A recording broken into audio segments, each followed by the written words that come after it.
Monsieur Boucher, vous avez la parole. Merci, Monsieur le Président.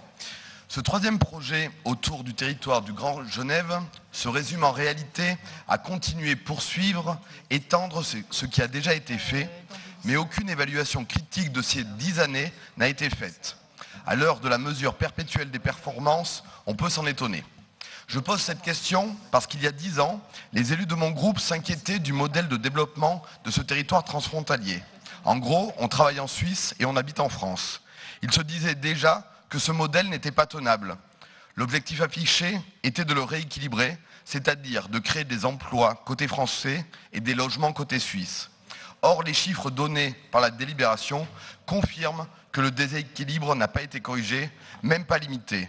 Il s'est en fait accru et le canton de Genève a vu s'implanter 15 fois plus d'emplois par habitant supplémentaires que le genevois français.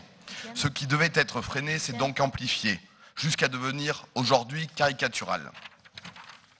En Suisse comme en France, ils sont nombreux au service des entreprises, du patronat, à accepter, organiser, vouloir que le territoire français soit une réserve. Oui, une réserve de salariés jeunes, qualifiés, en bonne santé. Des salariés disponibles pour apporter leur capacité de travail à un employeur suisse. En affirmant que le projet de territoire du Grand Genève n'a pas compétence sur le volet économique, la messe est dite, si j'ose dire. Pourtant, notre région a bien une compétence économique. Qu'en fait-elle? Accompagne-t-elle l'exploitation de la main-d'œuvre de l'Ain et de la Haute-Savoie au service des entreprises suisses ou y met-elle des freins pour le développement de l'économie régionale? Alors, compte tenu de ces réserves et comme l'essentiel des mesures proposées dans le cadre de cette délibération vise à faciliter les déplacements quotidiens des habitants de ce territoire, notre groupe s'abstiendra. Très bien, merci beaucoup.